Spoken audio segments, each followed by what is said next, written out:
Welcome to the Sportscast, December 10th, 2023. If you haven't yet, please subscribe in all our channels, YouTube, Twitch, X, and Apple Podcast. You can also listen to us on your smart speaker. If you're listening on Apple Podcast or Spotify, please leave a rating and a review. It will help us out tremendously.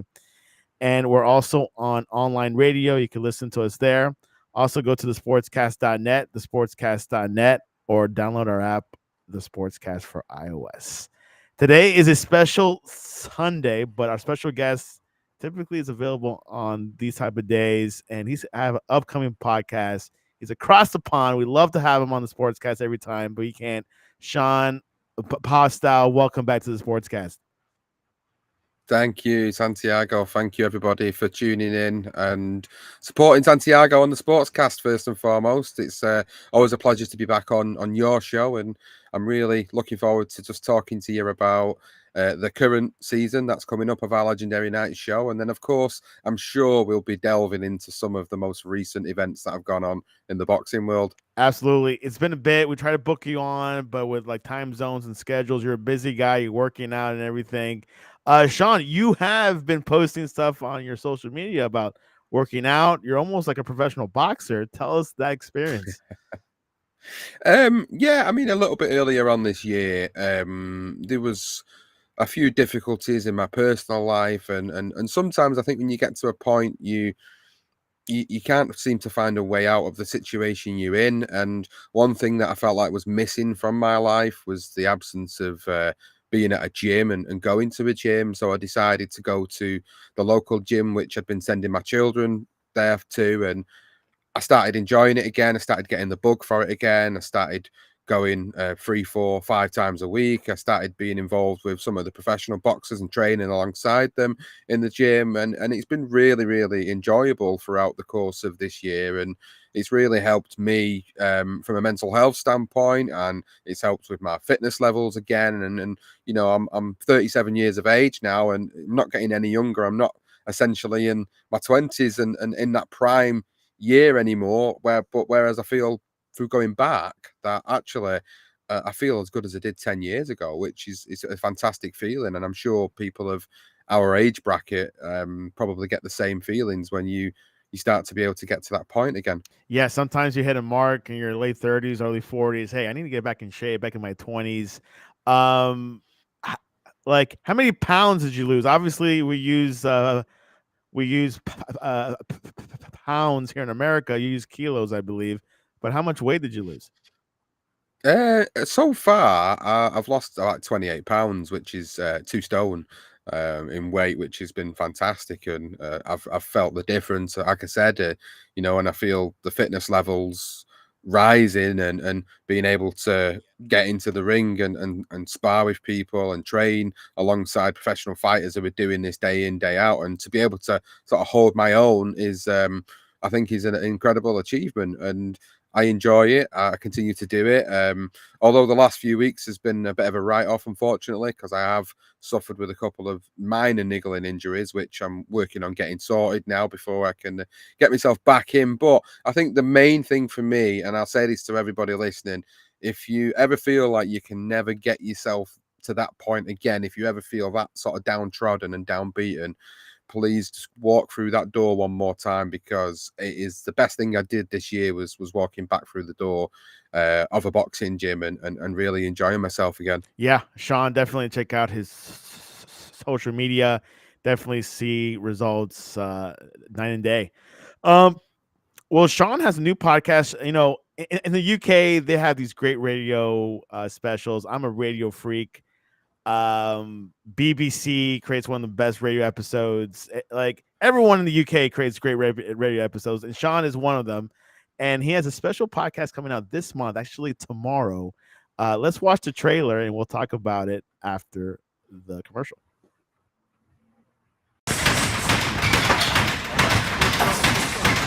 My style is impetuous, my defense is impregnable, and I'm just ferocious. I want your heart, I want to eat his children. You a pussy. I'm the top drawer. You remember that. Can't be two good guys. I chose to be the bad guy. fuck it. I'm gonna beat you till you respect me. I'm gonna beat you, I'm gonna make you call me pretty. I'm gonna beat you like that. I'm still gonna beat his ass. And Don Trella scores it. 114. This is officially a draw. You're gonna have to keep the rules in this business. And now there's a fight in the ring that's been started by some of Bo's handlers who went after Lou Duga, and somebody's gonna get hurt in there.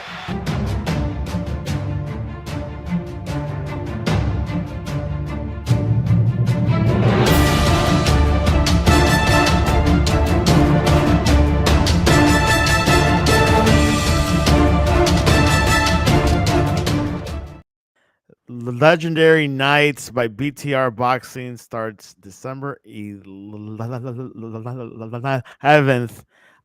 Sean, tell us a little bit about this season. This was another sit-down process. Myself and Johnston went back to the drawing board and tried to think of specific moments in boxing history, specific fights in boxing history that we hadn't already covered.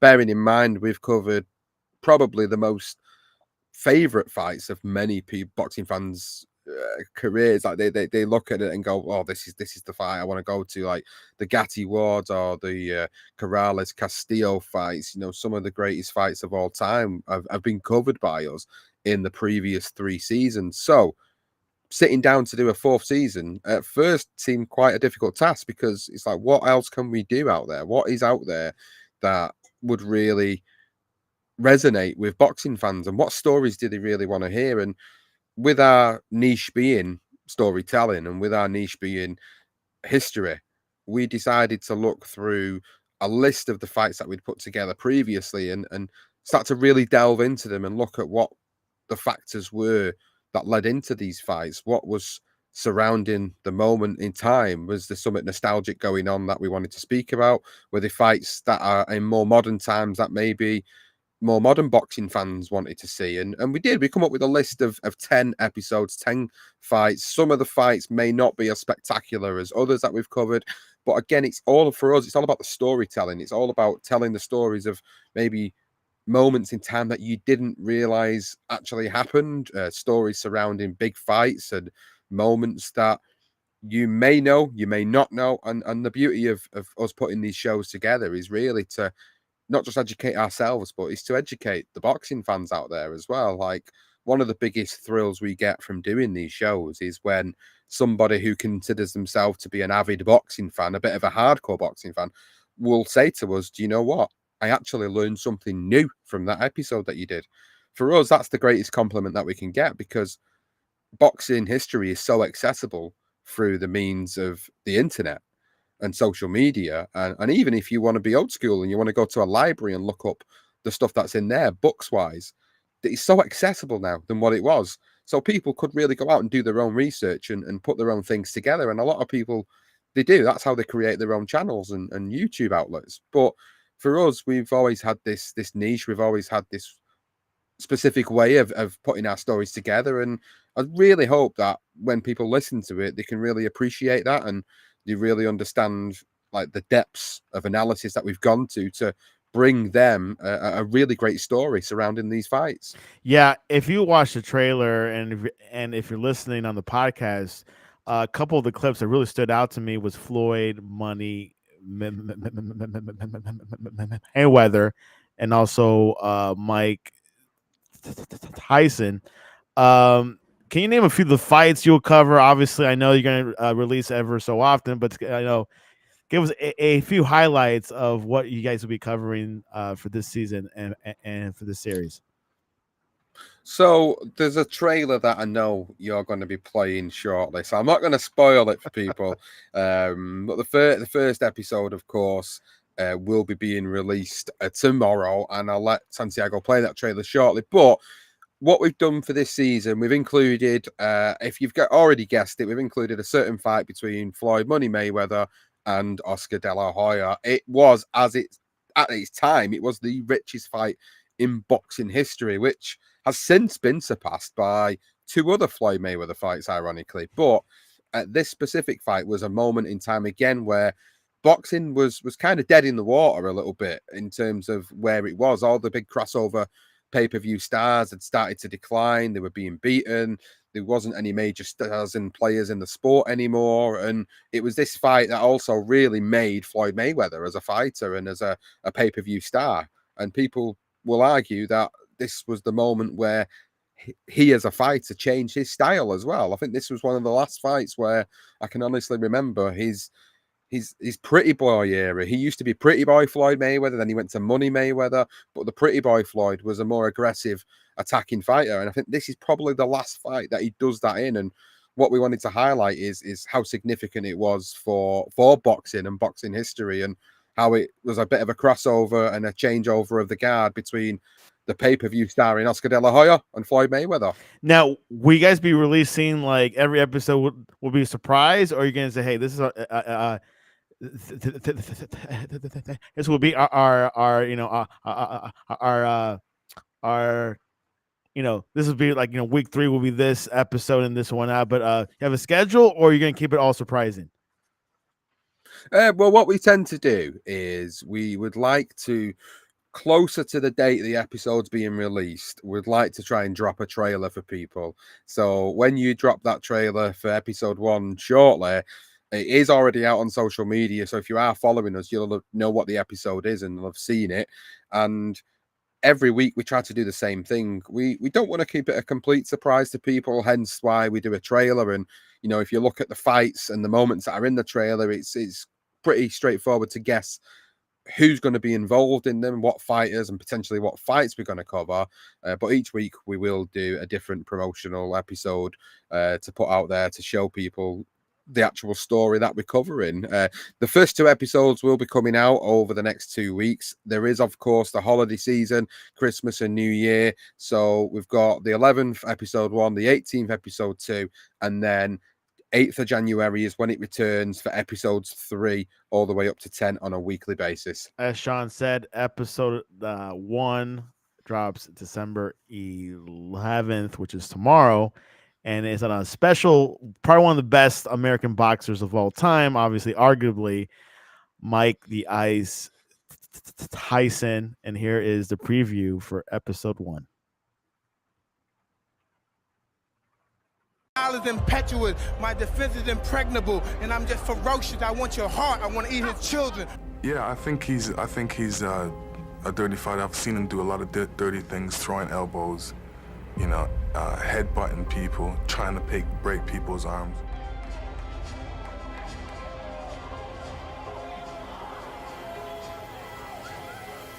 There's nothing superior than him about me. He has nothing superior than me. There's nothing about him. If anything, he's the Homo sapien, I'm the Homo superior.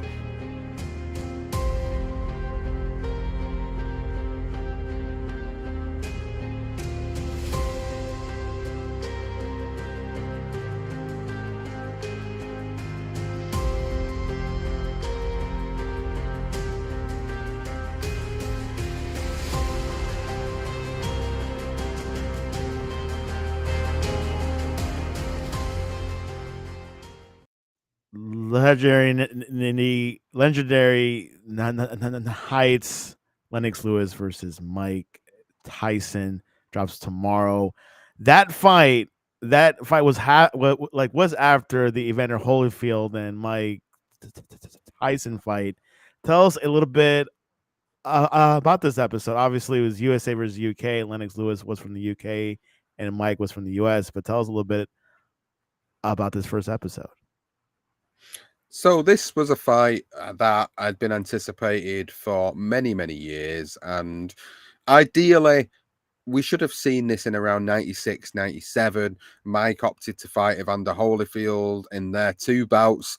Lennox Lewis then went on to face Holyfield and had that controversial draw in their first fight.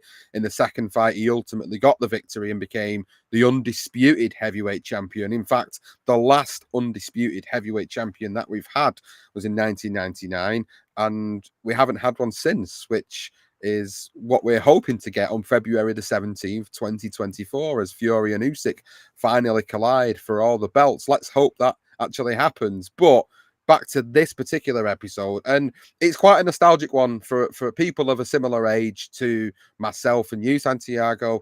It's really good because we for me, it was like I was in my teens. I was finishing school, and I was really excited about the prospect of two great warriors going at it, finally getting it on. It was the biggest fight in the heavyweight division that we'd seen for a long time, and it was two of the fighters that were coming to the end of their careers. It was two of the fighters that was coming towards the end of that particular era.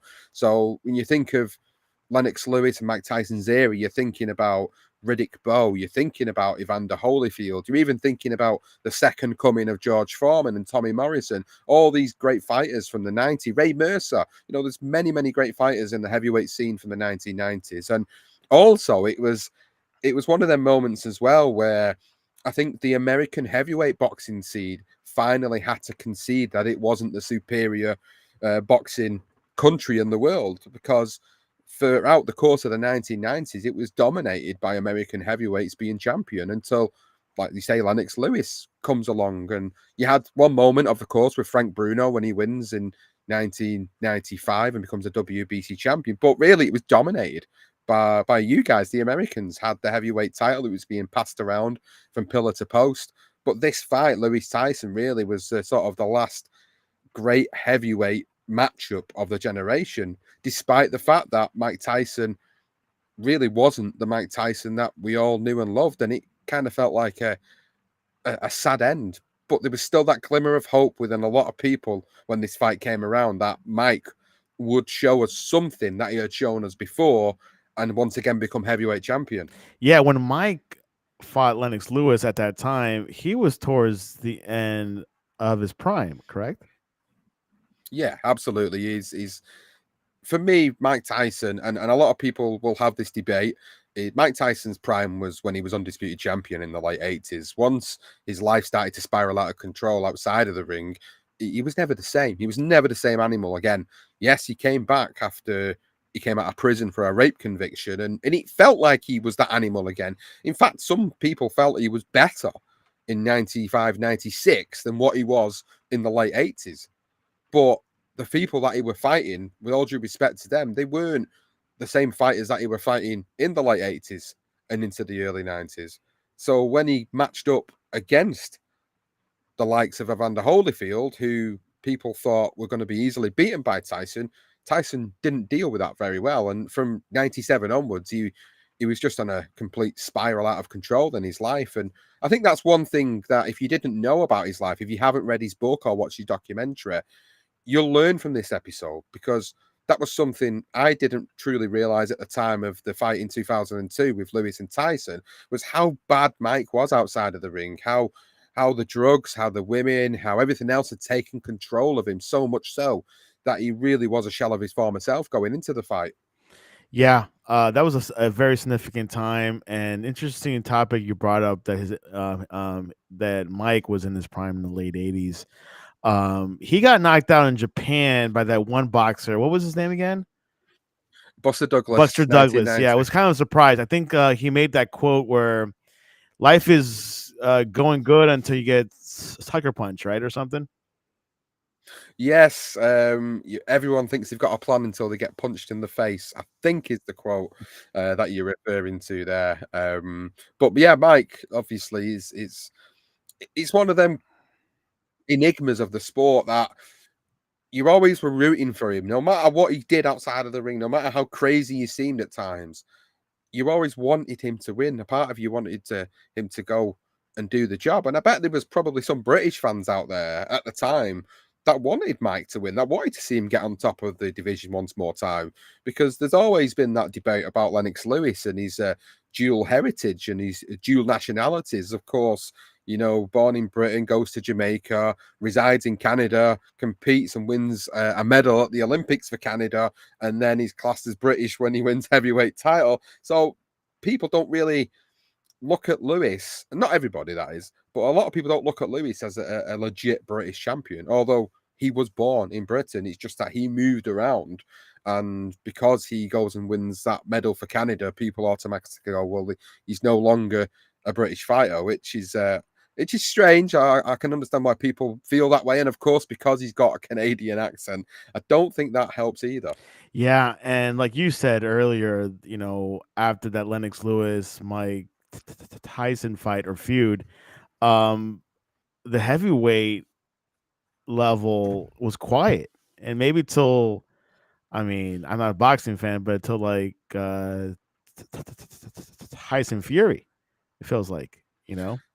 Well, I think when Lewis retired, Vitaly and Vladimir Klitschko came along. In Lewis's last fight, he had a really life and death fight with Vitaly Klitschko and managed to beat Vitaly Klitschko because he suffered a horrific cut for Vitaly, and the fight eventually got stopped and Lewis won the fight.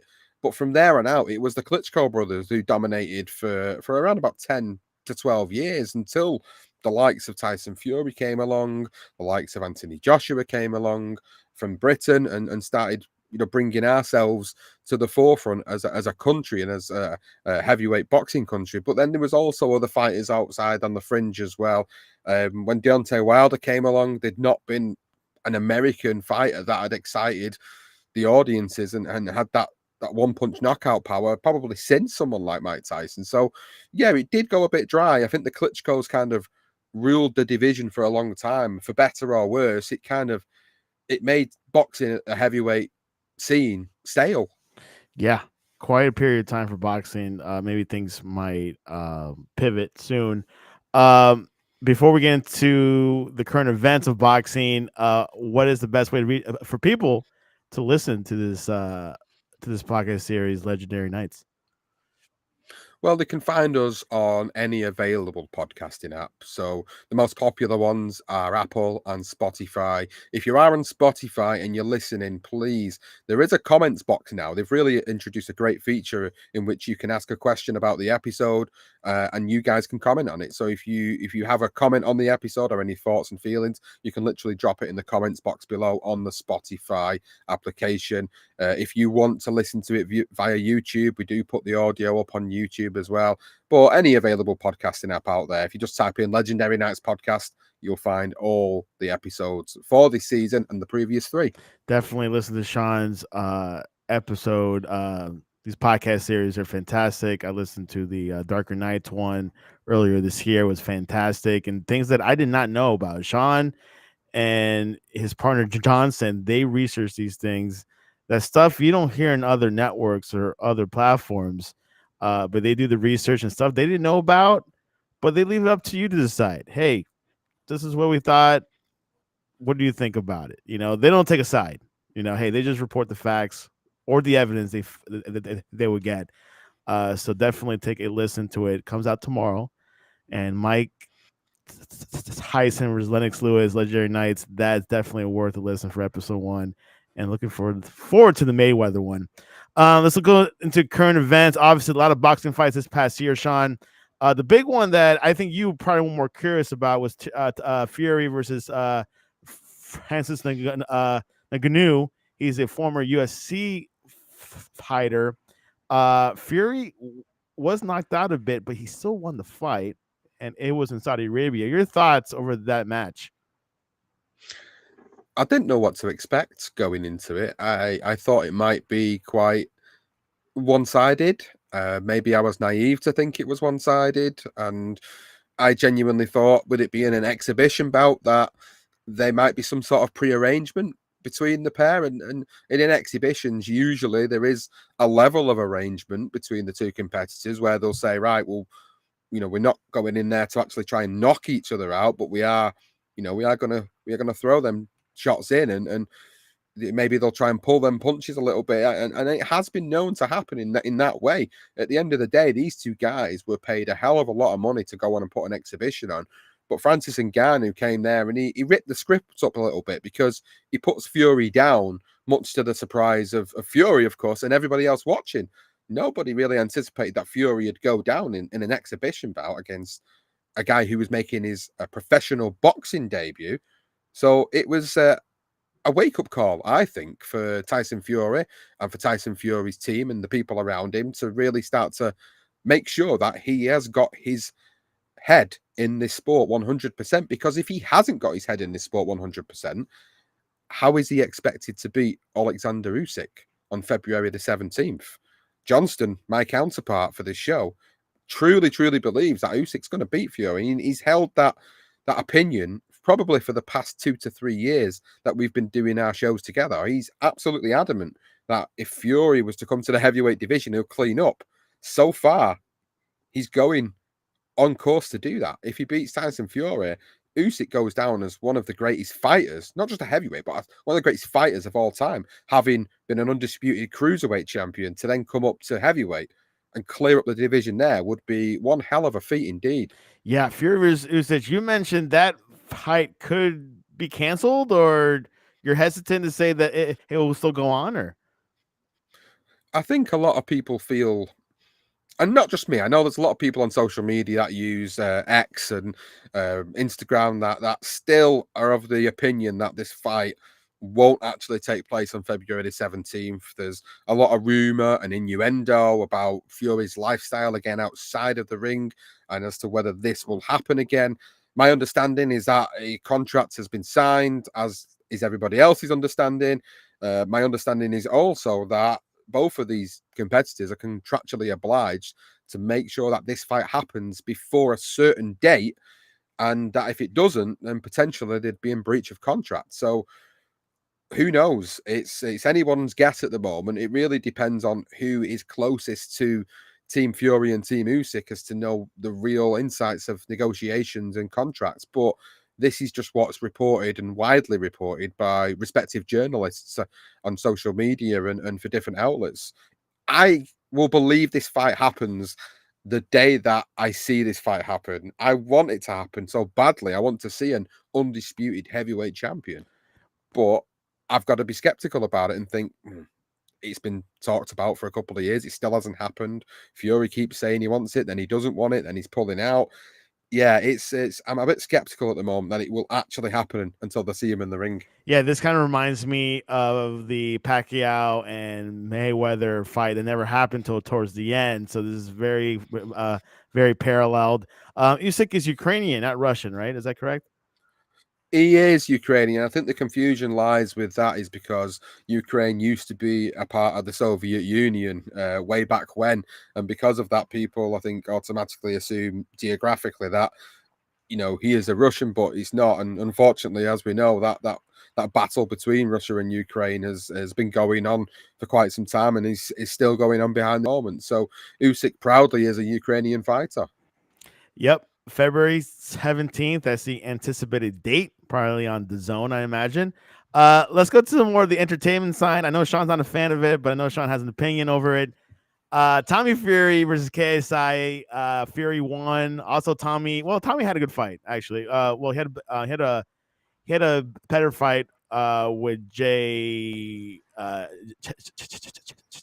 Paul. But your thoughts over that fight back in October? It wasn't the greatest of fights, I think.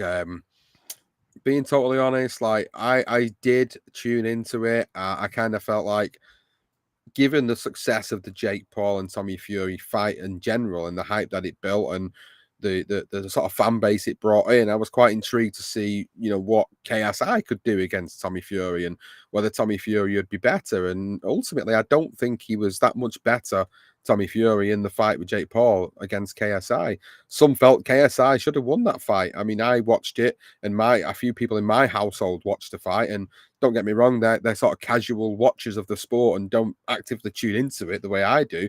But they watched that fight and felt like KSI should have won it. And understandably, I can sort of relate to why they felt he should have won that fight. But Tommy Fury says he doesn't want any more crossover YouTube fights. But the rumor is that he's looking at fighting Roy Jones Jr.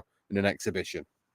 Wow, I did not hear that rumor. I know Sean is very involved with the behind the scenes boxing news and things like that. Now, Jake Paul, he wants to get serious, and he will have an appointment this month. And he has won a few fights, couple of ones that are kind of like, why did he fight this person? He had only one L versus Fury, Tommy Fury.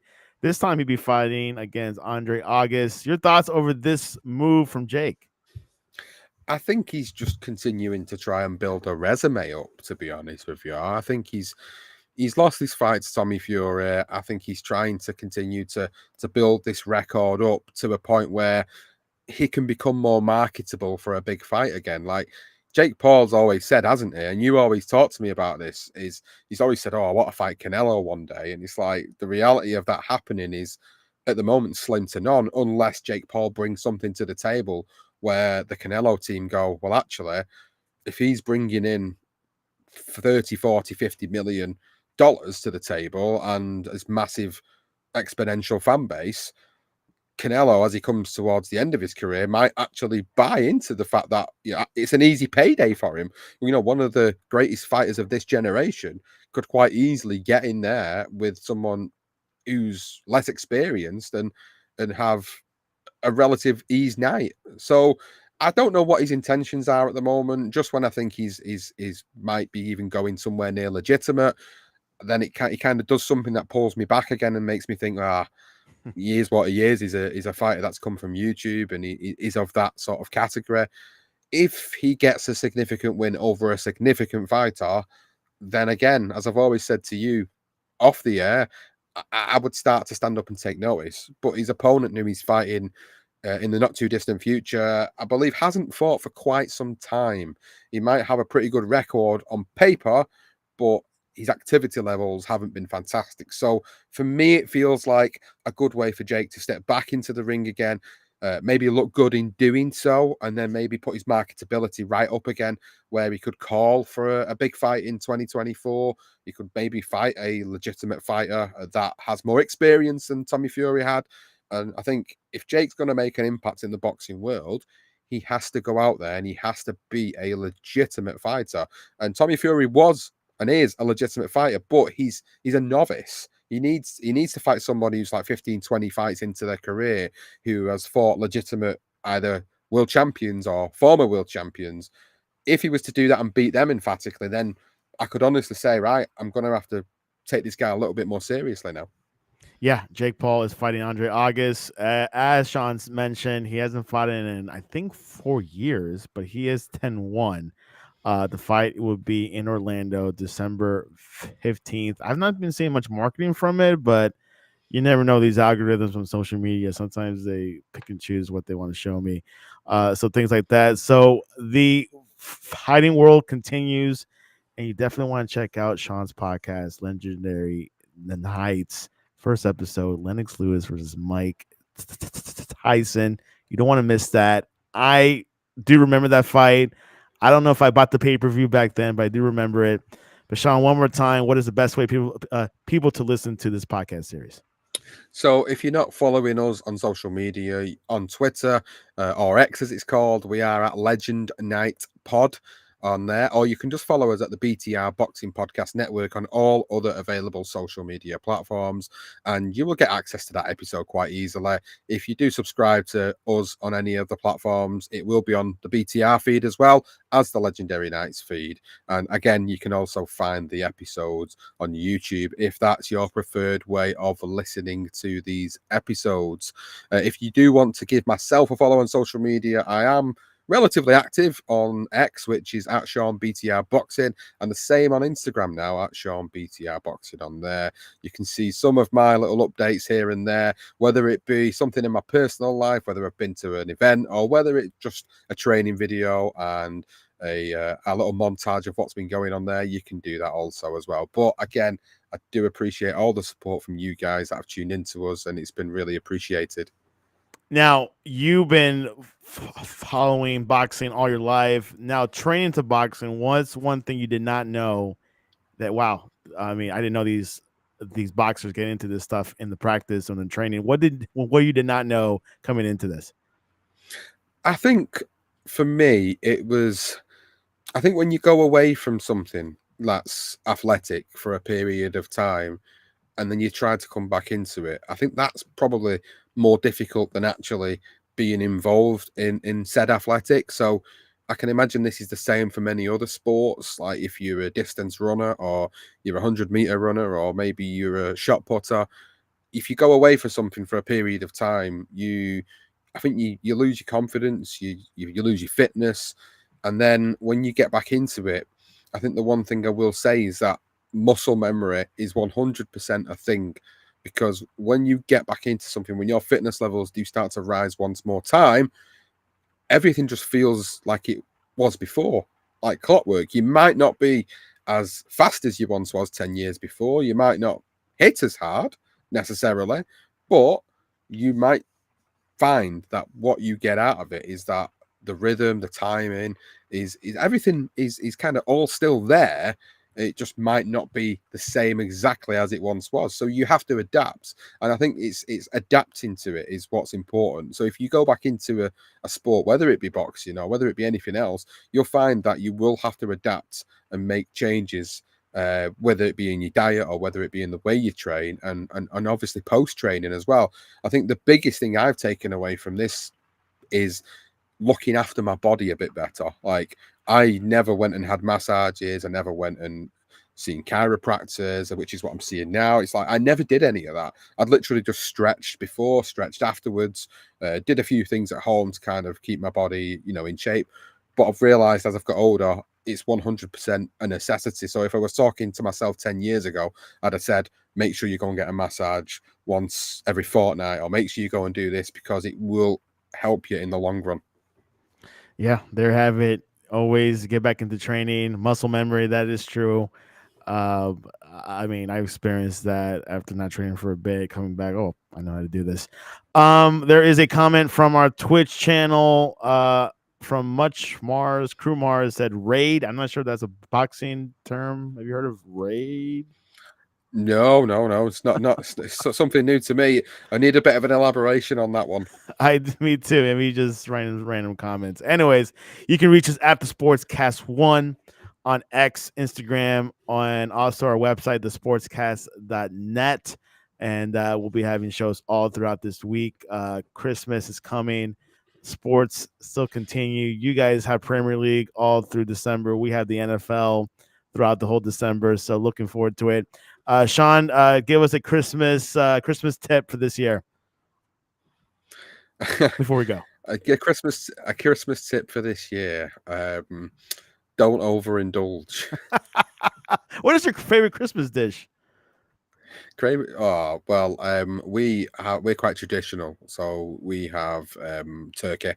We have turkey and all the trimmings. But it's the dessert. We have cheesecake. New York cheesecake is my favorite dessert. That's my thing for the year. Do you guys have Christmas pudding? Yeah, but it's not nice. I don't like it. I really don't enjoy it. That's not a personal one of mine. I know there's some guys out there and girls that love it, but not for me. I'm more of a cheesecake or trifle person, or cheese and crackers and chutney. They're the other things that I absolutely love over Christmas. I have been in England for Christmas. You guys do great Christmases, by the way. So I'll give you credit for that. No, we love it. We love it. I mean, don't get me wrong. I've seen some of the stuff that goes on in America and the way people decorate their houses. And I think you guys over there definitely go one step further than what some of us do. I've been seeing some crazy stuff. I've seen balloon Santa Claus. Now I've been seeing balloon like bunch of like dinosaurs and elves and things like that. So it's quite crazy. Anyways, we have too much Christmas talk. Sean Bastow, follow him on Twitter, BTR Boxing. Listen to his podcast, and guys, enjoy it. If you're down, get some motivation from this podcast series. I like it. It motivates me a little bit. Gets into the, it's a man's podcast, to be honest. I'm gonna call it out. I love it. So it gives you motivated. Anyway, Sean, I appreciate you coming on to the Sportscast. Thanks very much, Santiago, and everybody listening, and I'll see you soon. And this was your update.